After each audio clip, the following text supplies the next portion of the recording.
கறிவேப்பிலையில் சட்னி அப்படின்னு ஆச்சரியப்படுற அளவுக்கு ஒரு கறிவேப்பிலை சட்னி எப்படி செய்கிறதுன்னு பார்க்கலாமா? உங்கள் வீட்டில் இருக்க குழந்தைங்க கறிவேப்பிலை சாப்பிடலன்னா இந்த மாதிரி சட்னியை அரைச்சி கொடுத்து பாருங்கள், சாப்பிடுவாங்க. இதுக்கு ஒரு பேனில் 2 டேபிள் ஸ்பூன் ஆயில் சேர்த்துட்டு கடலைப்பருப்பு உளுத்தம்பருப்பு சேர்த்து நல்லா பொன்னிறமாக வறுத்துக்கோங்க.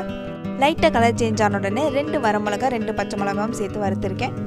இது கூட பொடியாக நறுக்கின வெங்காயம் இஞ்சி பூண்டு சேர்த்து வதக்கிக்கலாம். ஒரு நெல்லிக்காய் சைஸ் புளி உப்பு சேர்த்து வதக்கிக்கோங்க. வெங்காயம் வதங்கி கண்ணாடி பதம் வந்த உடனே 3 கையளவுக்கு கருவேப்பிலை சேர்த்து வதக்கியிருக்கேன். கருவேப்பிலை லைட்டாக வதங்கின உடனே தேங்காயை அரைச்சி சேர்த்துருக்கேன். இதையும் நல்லா கலந்து விட்டு ஒரு நிமிஷம் மட்டும் கலந்து விட்டு ஆற விட்டுட்டு மிக்ஸி ஜாரில் சேர்த்து தண்ணி விட்டு அரைச்சி எடுத்து வந்துடுங்க. இதுக்கு இப்போ தாளிப்பு ரெடி பண்ணிடலாம். அதுக்கு 2 டேபிள் ஸ்பூன் ஆயில் சேர்த்துட்டு கடுகு சீரகம் சோம்பு போட்டு பொரிஞ்ச உடனே 2 வரமிளகா ஒரு கையளவுக்கு கருவேப்பிலை பெருங்காயத்தூள் சேர்த்து கலந்து விட்டு சட்னியில் சேர்த்துடலாம். அவ்வளோதான், நம்ம கருவேப்பிலை சட்னி ரெடி ஆயிடுச்சு. கருவேப்பிலை சட்னியை எப்படி இருக்கும்லாம் யோசிக்கவே வேணாம், அவ்வளோ டேஸ்ட்டாக இருக்கும். ஸோ கண்டிப்பாக ட்ரை பண்ணி பாருங்கள்.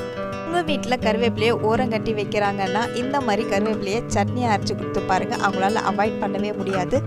ஓகே பாய் கைஸ், அடுத்த வீடியோவில் பார்க்குறேன். Thank you all.